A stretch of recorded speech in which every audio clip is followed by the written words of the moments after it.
Hello বন্ধুরা, আ নতুন বছর পড়ে গেল। তো আমরা এই নতুন বছরের নতুন ভিডিও নিয়ে চলে এসেছি, নতুন টপিক নিয়ে চলে এসেছি। তো নতুন টপিকটা হলো ওটাই যে যারা গর্ভবতী আছেন, তাদের বাচ্চা জন্মের সময় তারা কোথায় যাবেন? কোনখানে যাবেন? সরকারি হসপিটালে যাবেন? নাকি বেসরকারি প্রতিষ্ঠানে যাবেন? আ সেখানে নার্সিং হোমে যাবেন? তো আপনারা তো থাম্বনেল দেখে বুঝতে পেরেছেন যে ভিডিওটা এইজন্যই হতে চলেছে যে আমরা বিচার করব। আমরা দুজনের পার্থক্য করব, তুলনা করব। কিন্তু আ একটা জিনিস বলছি যে আমরা কিন্তু কোনো প্রতিষ্ঠানের বিরুদ্ধে কথা বলছি না। আমরা শুধু তুলনা করব, নিজেদের অভিমত প্রকাশ করব। তারপরের আ সবকিছু বিচার করার দায়িত্ব কিন্তু আপনাদেরই থাকবে। আর আমার সঙ্গে এখন যে আছে সে হচ্ছে এই চ্যানেলের এটি যার চ্যানেল প্রিয়াঙ্কা এই যে আমার সামনে বসে আছে। হ্যালো করো। হুম। হাই। তো সেও এই জানুয়ারি মাসে তার ১ম সন্তান জন্ম দিয়েছে। আসলে তার এই যে মতামত আমরা জানবো এবং আপনাদেরকে শেয়ার করব। আম তো চলুন দেখা যাক ওর সঙ্গে কথা বলি। তো আচ্ছা, কিন্তু ব্যাপারটা হচ্ছে প্রিয়াঙ্কা, হুম, হুম। আমরা কিন্তু এই যে তুলনা করার আগে আমরা দেখব যে কোন ক্যাটেগরিতে আমরা সরকারি হসপিটাল এবং নার্সিং হোমকে বিচার করব। তো ১ম যেটা ক্যাটেগরি আমার মনে হয় সেটা বিচার করা উচিত ডাক্তারবাবুর। ডাক্তারবাবুরা কেমন হয় দুপক্ষরই, এবং একদম। তারপর নার্সদের কথা বলব, এবং তারপর পরিষ্কার পরিচ্ছন্নতার কথা বলব, এবং তারপর আমরা বিচার করব যে সন্তান জন্ম হওয়ার পরে দুটো প্রতিষ্ঠানেই আ মা এবং শিশুদেরকে যত্ন কিভাবে নেওয়া হয়, এবং তারপর একটা বিশেষ দিক আলোচনা করব যেটা হচ্ছে আর্থিক দিকটা। কারণ সবার পক্ষে তো খুব বেশি প্রসবের সময় খরচা করা সম্ভব হয়ে ওঠে না। তো সেটাও বিচার করব।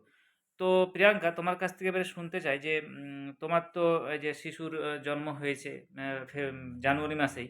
হুম। তো তোমার কোথায় ওই তোমার বাচ্চাটার জন্ম হয়েছে? কোন প্রতিষ্ঠানে? আমার সরকারি হাসপাতালেই হয়েছে এবং কি ওখানে ওয়েস্ট বেঙ্গল মিদনাপুর। মেদিনীপুর হয়েছে, ওয়েস্ট বেঙ্গলে। তো তোমার যেটা আমরা ক্যাটেগরি ওয়াইজ আমরা দেখব, ডাক্তারবাবু আ সরকারি হসপিটালে কেমন? কতটা সরকারি ভালো? হাসপাতালে ডাক্তারবাবু খুবই ভালো এবং হুম, কি ওখানে পরিষেবাও খুব ভালো। হুম, নার্স, ডক্টর খুব ভালো। হুম। আচ্ছা, নার্স ডক্টর সবই ভালো, এবং হুম। পরিষ্কার পরিচ্ছন্নতা যদি আমরা বিচার করি তাহলে কেমন? পরিষ্কার পরিচ্ছন্ন নিয়ে কোনো কথা হবে না। হুম, পরিষ্কার পরিচ্ছন্ন মানে যেখানে মেইন গেট হুম, ঢোকায় আরকি, হুম। সেইখানে থেকেই জুতো খুলে প্রবেশ। আচ্ছা, মানে বুঝতেই পারছো এবারে? বরাবরই পরিষ্কার হ্যাঁ, পরিচ্ছন্নতা খুব খুব ভালো ভালো। ওখানে। ওখানে খুবই ভালো। আচ্ছা, তাহলে এই দুটো ক্যাটেগরিতে আমরা নার্সিং হোমকে একবার বিচার করি। নার্সিং হোমে কিন্তু আমি যতটুকু দেখেছি যে ওখানেও ডাক্তারবাবুরা ভালো এবং পরিষ্কার পরিচ্ছন্নতাও খুব ভালো, বেশ ভালো। কিন্তু একটা জিনিস আ একটু হয়তো মনে একটু সন্দেহ থাকার কথা। তার কারণ হচ্ছে, ব্যক্তিগত বলছি আমি, যে হয়তো আম ওই নার্সিংহোমে যেসব ডাক্তাররা আছেন, তাদের কতটা এক্সপেরিয়েন্স সেটা কিন্তু আমরা ঠিক ওখানে বুঝতে পারি না।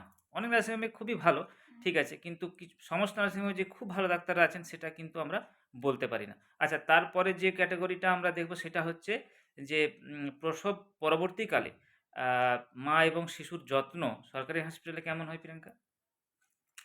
শিশু আর মায়ের যত্ন খুব ভালো করে হয় এবং কি প্রত্যেকটা সময় হচ্ছে মা শিশুকে চেকআপ করছে, ডাক্তারবাবুরা হুম, এসে, নার্সরা এসে কি সুবিধা অসুবিধা সব লিখে নিয়ে যাচ্ছে, রিপোর্ট নিয়ে যাচ্ছে। হুম।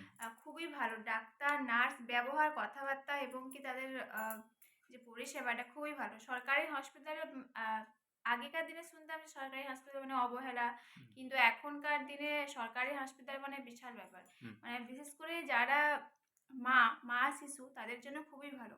তো যারা মা শিশু মানে যেসব মহিলারা মা হতে চলেছেন হুম, তাদের পক্ষে সরকারি হসপিটালে এখন খুবই ভালো। হুম। আচ্ছা, আর নার্সিংহোমও ভালো। আমরা এটা বলতে পারব না যে ওটা খারাপ। আচ্ছা, দুটোই ভালো। দুটোই ভালো। এরপর আপনারা বিচার করবেন। আচ্ছা, এরপর বলব যে একটা আর্থিক দিক আছে। সবাই তো অনেক যারা হয়তো আর্থিক দিক থেকে একটুকু ইয়ে আছে, তাদের ক্ষেত্রে গরিব আছে বা কিংবা যারা মিডল ক্লাস, তাদের পক্ষেও সহসা যাওয়া যায় না নার্সিংহোমে। তারা কি যেতে পারে সরকারি হসপিটালে? কোনো অসুবিধা আছে অবশ্যই। কি? যারা মধ্যবিত্ত ফ্যামিলি বা যাদের খুব একটা আর্থিক দিকে অবস্থা নেই, তারা মানে কি বলবো নিঃসন্দেহে যেতে পারেন ওইখানে। নিঃসন্দেহে যেতে পারে। কোনো সমস্যা ওখানে হয় না। না, আচ্ছা, কিন্তু এবারে আমি বলছি যে আর্থিক দিকটাতে নার্সিংহোমে গেলে কিন্তু সেই আর্থিক সুবিধা পাবেন না। তার কারণ হচ্ছে যে ওখানে সরকারি হসপিটালে আপনার প্রসব হলে মহিলাদের প্রসব হলে একটা টাকা পাওয়া যায়। হয়তো এখন আপনারা সবাই জানেন সেটা নার্সিংহোম থেকে আপনারা পাবেন না। নার্সিংহোম হ্যাঁ। হলে সেটা পাবেন না। আচ্ছা, আর নার্সিংহোমে একটু বেশি খরচা হয়। একটু বাড়তি খরচা হয়ে যায়, যেটা সরকারি হাসপাতালে প্রায় 0 বললেই হয়। সেখানে না, খরচা এখন মনে হয় নার্সিং হোমেও এই টাকাটা পাওয়া যাচ্ছে। হয়তো, হয়তো পাওয়া যাচ্ছে। হ্যাঁ, কোনো এখন নার্সিং হোমে এটা কোনো, পাওয়া কোনো যাচ্ছে। নার্সিংহোমে হয়তো পাওয়া হুম, যাচ্ছে। হ্যাঁ? আ এছাড়া খরচাটা কিন্তু নার্সিংহোমে একটু বেশি হয় সরকারি হসপিটাল থেকে। এটুকু আমরা জানি। তো হুম। আমরা যে দেখুন, এই শর্ট যে একটা আলোচনা, এটার থেকে কিন্তু বুঝতে পারছি যে হয়তো সরকারি হসপিটালটা, যারা নতুন মা হতে চলেছেন, যারা মা হচ্ছেন, তাদের পক্ষে কিন্তু আশীর্বাদ স্বরূপ তারা ওখানে যেতে পারেন। কোনো সমস্যা নেই। হুম?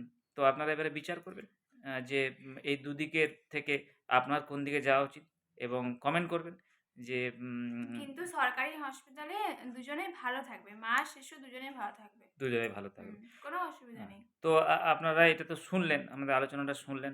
আপনারা কিন্তু কমেন্ট করবেন যে আপনারা কোন দিকে যেতে চান। হুম। আর তো ঠিক আছে, আমরা পরবর্তী ক্ষেত্রে অনেক ভিডিও নিয়ে আসবো। এরকম বিভিন্ন ধরনের আলোচনা থাকবে। আমাদের, আপনারা জানেন, ফানি ভিডিও হয়। সেটাও আপনারা দেখবেন। উম আর লাইক, উম কমেন্ট, শেয়ার লাইক, করবেন কমেন্ট, শেয়ার করতে কিন্তু ভুলবেন না। আর সাপোর্ট করবেন। সাপোর্ট অবশ্যই করবেন। সাপোর্ট করলে আমরা এগিয়ে যেতে পারি। অনেক দূর এগিয়ে যাবো। উম তো এটা বলেই বিদায় নিচ্ছি। পরের ভিডিওতে আবার আসছি। Bye, bye. বাই।